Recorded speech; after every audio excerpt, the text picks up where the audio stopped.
Hey guys, welcome back to yet another episode of Top Billers Toolkit, where me and my twin brother interview top billers from all around the globe to unlock the secrets to their success. Today's guest is Chris Relth. Chris is the owner of a 36-person recruitment firm very close to LA, but he has been on an insane journey. He's been through multiple legal battles and was screwed over multiple times while growing his business. There were countless moments when he could have thrown in the towel and given up, but after joining a group with other business owners who also were running their own firm, he realized this is just part and parcel of doing business. On today's episode, we're going to be going into more details of Chris's crazy story and how those most painful moments were actually his most defining. We're going to be talking about how Chris grew his business to 36 people and also maintained his happiness levels. And we're going to be discussing why Chris had to rebuild his company culture many times while growing his business. This is a short and snappy episode, guys, but we really enjoyed Chris's story, so we hope you enjoy it too.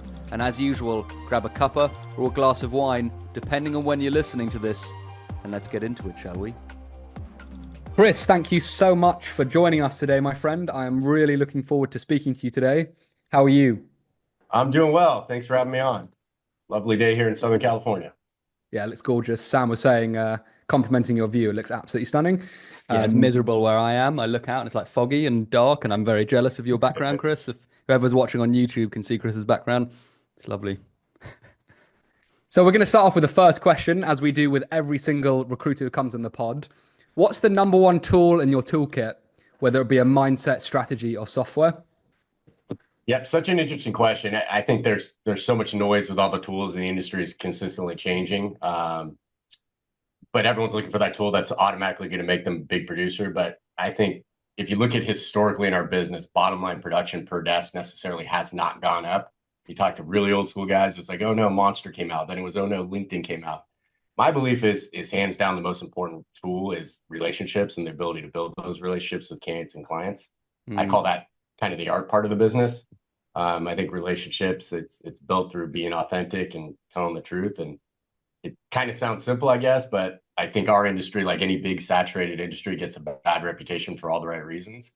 So one of those is the mindset in our industry of get this deal done at all costs because you're highly commissioned, versus the mindset I try to encourage everyone to take, which is, what are you going to do on this deal to earn their business 3-5 years from now? So again, that starts with the relationship. And to simplify it, I just say the easy way is just tell the truth, even when it hurts. So biggest tool for me is going to be relationship. And then how do you, if I was to talk about software and technology, how do you leverage those to get and build more relationships? Interesting. And you're in an interesting position, Chris, because you have a team of consultants that you can look at and observe. So I'm guessing what I would love to ask and go deeper into on the relationship building piece. What have you noticed that the top producers do differently when it comes to building relationships? Are they more patient? Do they ask better questions? Do they have a more systematic approach? Are they just nicer people? Like, what have you noticed as difference about those people, do you think? Yeah, same kind of advice I would give candidates in an interview, right? Regardless of the fit for the role, what I think matters the most is the likability and in an interview. And likability comes from humanizing yourself, being authentic. So classic example is if you're in an interview and someone says, tell me about your biggest win. People will talk about the biggest deal they worked on or the biggest project they worked on. I think your biggest win should be the time you failed, what you learned from it, and that led you to the biggest deal or the biggest project you worked on. So I think relationships, jumping to our side of the business, it fundamentally goes back to, again, just telling the truth and taking a consultative approach versus the transactional approach. In a lot of our industry, especially at a busy market, if a search gets hard, they'll disappear. That's always a client's complaint. I'm a big advocate for find solutions, try to serve that client more of a white glove service, because if you can do that and it's a hard search, most firms aren't willing to take the hard search. It's just what you just did is build a relationship, built loyalty, built repeat business. If you can figure it out, finding solutions, not excuses, just chasing the next deal. Makes sense. Interesting. Sorry, Ben, go ahead. No, it's okay. I'm going to flip the question a little bit I know we've got a different question for number two, but I'd love to ask about what it's been like for you, Chris, building is it 36 people now you have in your business? Yeah, we're about 36 internally right now. God, I can only imagine the journey you've been on from being on your own to now having 36 people. Just openly, what's it been like for a journey for you? Like from the start to now, what's the journey been like for you? Well, it started accidentally. I mean, coming out of the Great Recession, I was in my 20s. Looking back, it was funny. I thought I figured out the real world, but I learned what being a captured vendor was. We had one massive Fortune 50 client that we were doing a ton of work with, and they went into hiring freeze. And at the time, I didn't even know what that meant. It was kind of a fork in the road where, what do I want to do? I didn't love living in Orange County at the time, didn't love our business. Looking back, it was because of the transactional nature of it. But the fork in the road came to fruition working with like an executive coach I still work with to today. I was being a victim and I was sitting there telling him, oh, I might go sell software. I'm going to go do this. I'm going to go do that. I hate our industry for this. And he looked at me and goes, what would you do if you weren't afraid? And it just kind of came out. I said, well, I'd start a firm, but it'd be relationship based. And that's kind of how it got going. But the journey along the way, I think, there's so many people in a hot market in particular for perm placement that think, oh, I'm going to go on my own. And there's nothing wrong with that. But I tell a story recently. I'm in talks with a very big producer that's been on his own for a few years. And I said, well, what do you like about the business? He said, selling. And I said, what do you not like about being a one-man shop? And he said, well, I'm not building an asset. I said, okay, you're a huge producer. We have equity opportunities. What if we can take your day and you just focus on sales? And let's say you take a blended 50%, but you can sell twice as much because you have more than twice the time and you're building an asset, right? So I think a lot of people aren't willing to go that journey because so many people go out on their own just to make the money. And that's okay. But one thing about recruiting, you got to be tied to your desk. So in my head, I was like, do I want to be 50, 60, 70 years old sitting recruiting all day long? And the answer was no. Okay, so what do I like doing? And then really going down and working with mentors and advisors and people in our industry I know and respect and trying to figure out what do I want. And, I think it's all about being happy. And I've had a couple big forks in the road trying to build this business. And the last realization was, okay, for me to be happy, I like to coach. I don't like to manage, right? I grew up in the business when everyone was managed. And for me, when I was managed, it was like, if you had to talk to 8 people, I just talked to 10, then you're not managed. It's not that hard, right? But I always had an issue with that. So number one, lessons learned along the way, it's hiring for myself. This is kind of funny. It's ironic. Hiring for ourselves, I've talked to a lot of firm owners, is the hardest thing we do. And that makes zero sense, right? Like you think every recruiter says that. It's funny. Literally every recruiter you've spoken to says that. Yeah, if they're being open, right? And a mentor of mine kind of nailed it. And he said, well, you like the business, you're good at it, so you think everyone should be. And maybe it's just not a fit.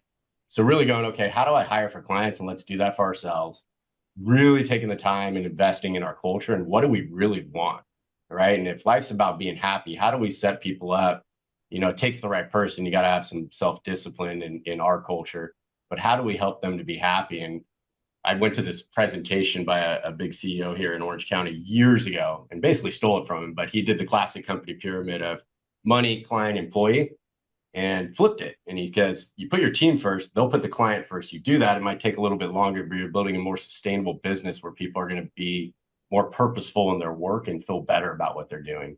So it all kind of started with that concept and just knowing, okay, what's going to make me happy. And one of those things is I get a lot out of watching other people grow in our business. Like I get more excited for them when that proverbial invisible light switch goes off and they're now able to close a deal they wouldn't have 3 months ago, let's say.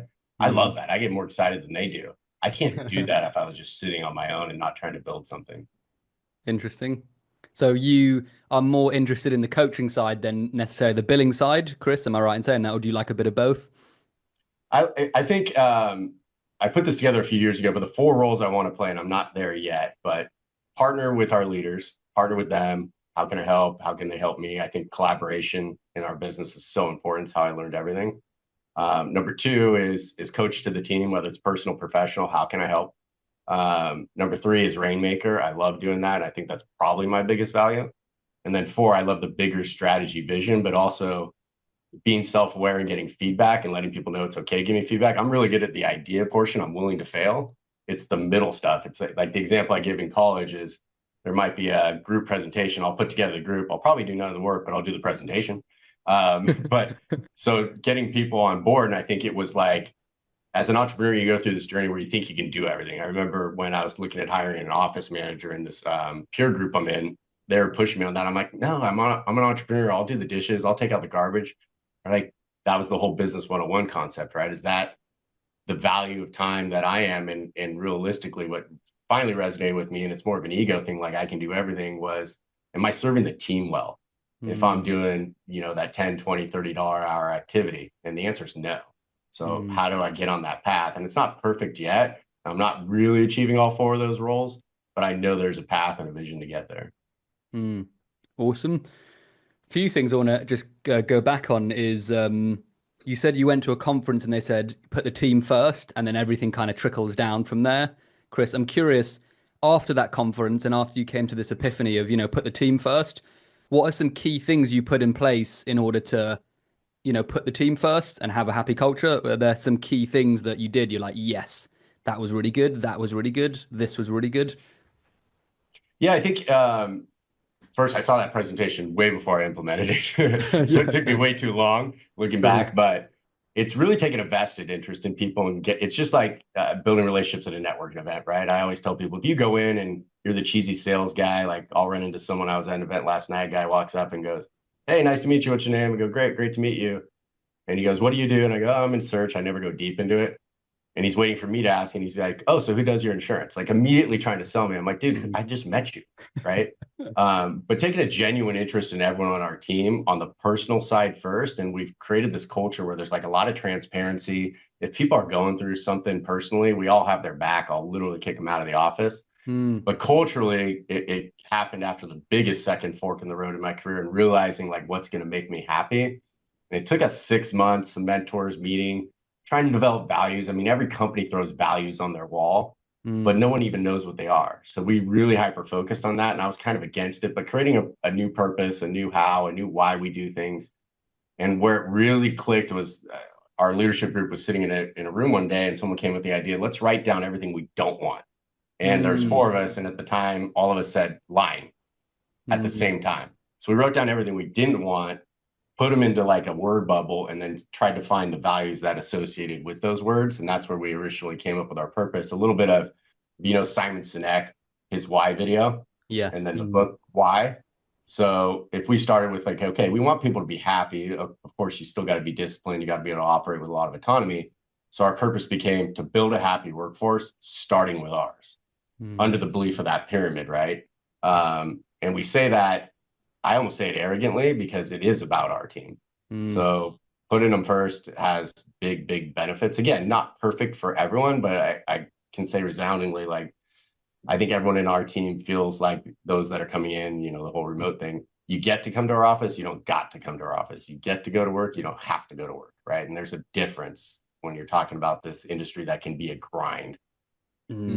Interesting. I think this is a good time to go into the we're kind of already talking about it, the company culture, but there was a point at which I think it was 2019, Chris, right, where there was I'm not sure if it was you could say it was a fork in the road, but you spent all this time developing a company culture, and then you kind of shifted and changed gears. Can you tell us what that experience was like and why you shifted? Yeah, I mean, you learn lessons along the way. I'm a big personal responsibility guy. I look at all the mistakes I made that ironically are around hiring and retaining the wrong people. And, you throw, again, the values on the wall, but no one pays attention to them. So I'm just learning, right? So I look at all the failures as an opportunity. I look at those were good things that happened, not bad things. A lot of people get sucked up in that happened to me, but they're learning lessons, and I'm glad they happened. So when I started the firm, originally I was going to do perm. My first business partner, this isn't common, but still a really good friend of mine, he was going to do temp. And we ended up splitting up, just kind of different visions. It's hard when you're starting, you're bootstrapping a business, you're billing more, you're managing, but you're making less money. That's a hard challenge for a lot of people. And ultimately now he runs a smaller perm shop and does very, very well, which is ironic because he was a temp guy, right? But then fast forward, I started growing, hired some people. And at the time he was like, gosh, I should have stuck with it. And then I got into some legal problems and I was like, gosh, I should be a small shop, right? So you kind of go back and forth. But what happened that led to the fork in the road, that I'm happy that it happened, to the culture we have today. Otherwise, I wouldn't have realized that, was 2015, I hired some folks that was our originally, we have 3 divisions. So our professionals divisions, accounting, finance, temp, and positional perm placement, as I call it, from a very large firm that, unbeknownst to me, they had been fired for fraud. And I knew probably 2 weeks in, I just wasn't a fan. And lesson there is trust your gut. But they were big producers. So I fell for that trap of, oh, they're big producers. I guess it's okay. But it absolutely decimated the culture we had at the time. And then fast forward a couple years in, they went to all the clients and temps, and they had equity in that division because we're separate companies basically on paper, and said, hey, great news. There's a rebranding of the firm. I'm out of the country at the time. So the clients and the temps, which is technically illegal in the client contracts, they diverted the entire book of business. Wow. So, then you get into a legal thing. And again, like our industry gets a bad rap, and it's people like that are morally bankrupt, more or less, that are just chasing the dollar right now, not the relationship. So I thought it was my duty to kind of defend our industry per se. And ultimately you win, but there's a big opportunity cost of small business when you get into legal issues, even if you're right. And that's where I learned the legal situations. It's not what you think is logical, right? You just got to be willing to go through that pain. And during that time, there was, the way I say it is, I was working harder and longer than I've ever worked in my entire life, and literally paying to go to work, like paying to go to work because of the legal thing. And then the opportunity cost is if you're spending half your day as a small business person on a legal issue, you're not producing, you're not paying attention to the culture. And then during that time, we also had a payroll scam happen. So we use a back office factoring company, and we had this client, let's just say the FBI is involved because he's done it dozens of times. Wow. That was a couple $100,000 that I'm personally guaranteed for during a lawsuit while paying to go to work. Oh my God. And when it all kind of ended, that's when I really sat down and said, okay, what do I want? I could quit. I can go sit in my bedroom, make way more money, not deal with the headaches. I can go to another firm, start, maybe the contingent division and run that, not deal with the business headaches. But ultimately, that wasn't going to make me happy. So that was 2017-ish. And that really was the launch of, okay, what do I want? What kind of culture do I want? What's going to make me happy? What's going to make our team happy? Wow. Wow. It sounds like everything that could have gone wrong, Chris, did go wrong. And you went through just insane obstacles to get where you are today, like insane stress and pressure. And I'm just curious, I think you've already told us, but what was the key thing that stopped you from being like, oh, screw this. It's so much hassle running a business. This has happened and this has happened. I could just go and work for a company and make good money and be cool. Like, what was that thing that was keeping you from doing that? Yeah, you get a lot of self-doubt, right? And I think for me, it goes back to relationships. And there's a group that I'm in, and at the time, my attorney was in that group, and 6 or 7 other, entrepreneurial people, and we all had a lawsuit going with them at the same time. And that was a realization is, oh, this is just part of doing business. Oh, interesting. And so when you put yourself on an island and you're a victim and you go, oh, poor me. But if you put it out there, you realize everyone's had some sort of a similar challenge that's done anything. So when I tell that story, I always tell people, like, I never called myself an entrepreneur till that happened, right? Since I didn't feel, I guess I'd earned it, and society makes an entrepreneur super easy. I mean, there's a bunch of one-man companies that call themselves CEO. I fought even putting that title forever. And many of these so-called entrepreneurs actually have maybe a backstop with mom and dad. They had money, they were giving clients, maybe even the business. I bootstrapped everything. I came from humble beginnings. And I just believe any true entrepreneur is willing to go through things that most people won't, so that you can create a life that other people maybe can't. And I preface that with, if it works, of course. And by the way, I don't recommend it. But if someone's willing to do it, then go for it. But again, I look at those lessons. I'm so glad they happened. At the time, it was horrific, but I'm glad because that got us to where we're at today. Do I feel bad that getting to this point took a lot longer than it probably should have? Yeah, absolutely. Are we where we want to be? No, but it's so clear now of how we're going to get there. Awesome. Absolutely love that. I just want to, it's not necessarily a question. I just love the fact that you were around with other other entrepreneurs, and they were all going through the same thing, and you're like, oh, just part of being in business. I just think so many other people will probably be able to relate to that, and it was probably quite an eye-opening moment. Just wanted to go back to that. Found it really interesting. For sure. For sure. And if you think about happiness, like I think society tells us like happiness comes from ease, comfort, convenience. And so a lot of people tend to avoid the challenges of the difficult task. Mm. I believe like happiness doesn't necessarily come from the easy things. It's really overcoming the hard things. It's enjoying that journey up the mountain, not just, oh, how do I get to the top and enjoy that? Yeah. It's pushing through those obstacles, and that's where you really can find happiness and purpose and going, okay, this is just another challenge. How do I overcome that? And how do I get there? I think everyone has life-defining moments, and what I say is don't let them define you. If you do that, that's where you become a victim. And you see that on the candidate side too. Interesting. Yeah, fascinating. It makes me think that actually a big part of, I mean, I'm sure there's so many characteristics and things that people need, like yourself, Chris, to get to your level and to be successful. But a huge part of it is pain threshold, isn't it? It's being able to just withstand a huge amount of pain and keep moving forward, which is interesting because it sounds like these other entrepreneurs were going through the exact same thing and they kind of normalized the pain, which is interesting. It's like they kind of made it feel normal. Yeah, I think it's find it quite interesting. the grit thing. Who is it? Angela Duckworth had that TED talk that got really popular years ago, and I think she defines it as the passion and perseverance for long-term goals, right? And in today's world, everyone wants to, oh, I'm going to do crypto, I'm going to be an influencer, like everything's going to happen overnight. And then everyone hates the Elon Musk or Jeff Bezos of the world because, oh, it must have been easy for them. Bullshit. I can only imagine the hurdles that they probably still deal with nowadays, right, to get to where they're at. Yeah, it must be insane. I just want to touch upon, because you said you had an executive coach at the very beginning of your career, or at some point that made the transition. You said you talked about a mentor. It sounds like you have strategically put yourself around people that can help you get to the next level. How did that happen? Like, have you always worked with people throughout your whole career, or was the executive coach the first person that really kind of changed, gave you that epiphany to start your own business? Like, can you talk to us around that, Chris? Because I found that quite unique. Yeah, I think, I guess looking back at my life, I've always been entrepreneurial. I think second grade, I was, running a garbage pail. You guys are probably too young. Garbage pail. There was these little cards way before Pokemon. Trading those on campus. I would take my lunch money, buy donut holes, sell them, double my lunch money. So it's kind of always, I guess, been in me. But the executive coach came into my life through my old boss, who's still a really good friend. Love that guy to death. And he tried to get me through this program. And the gentleman I work with, at the time I said, I don't need Tony Robbins, these personality tests and stuff.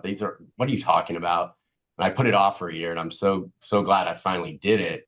Because the gentleman I work with, he flies undercover, but he coaches some of the biggest names in the world. And you think about it, growing up playing sports, you get coaches in that. You got to have coaches in business, right? And I think for me, having coaches in sports, having coaches in life and in business, because his focus isn't just business, right? He had wrote a book years ago called The Happy High Achiever, and the facts and the studies show only 8% of so-called high achievers are actually happy. So what are the commonalities with that? Wow. But it's also just the network and the mentors and friends, and going through the hard things in life.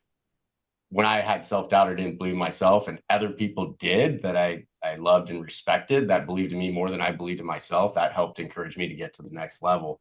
But that coach, he's got so many good one-liners that make sense. And one of them, going back to the relationships, and I'm sure we'll get into the referral business, he has a line, it's all about relationships, but more so it's about the influential relationships and the story they tell about you once you earn their trust.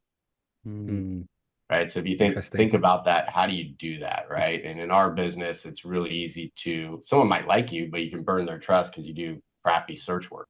That is a pretty insane statistic. Only 8% of high achievers are happy. That's crazy. So is there anything that this guy's taught you? Because you've been under this insane amount of stress.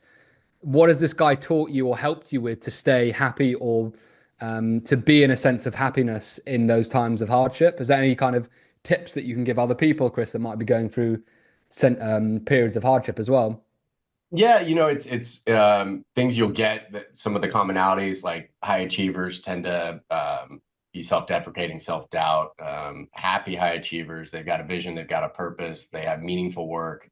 A little bit of spirituality. It doesn't have to be religious, but what do you believe in? What are you working towards? And then it's the relationship thing. And another good one-liner from him is any successful relationship, both parties feel like they're getting more than they're giving. That's really interesting. Kind of that go-giver mentality, because if it's though everyone's heard about, gratitude journals and things like that. But if you're putting yourself out there and you're genuinely trying to help people, not with self-serving motivations, it comes back to you in spades, and you actually feel good about yourself when you do it, right? I look at the business the same way. Can I genuinely help? Or easy concepts like, it bugs me when firms say, oh, you need a CFO and a janitor? Yeah, we'll do both. And they do crappy work. Like, tell them you can't do it. Tell them you don't have the bandwidth. Refer it out to another firm you may know and trust, even if you're giving up the business. It's just the right thing to do. It helps all of us, frankly, in the industry. Chris, I'm just looking at the time now, and it's flown by as always, and I'm always quite surprised at how quickly these sessions go. But I just want to say thank you so much for joining us today. I really appreciate it. Really interesting to see your perspective on growing a successful firm, and just want to say it's been great speaking to you and appreciate your time today.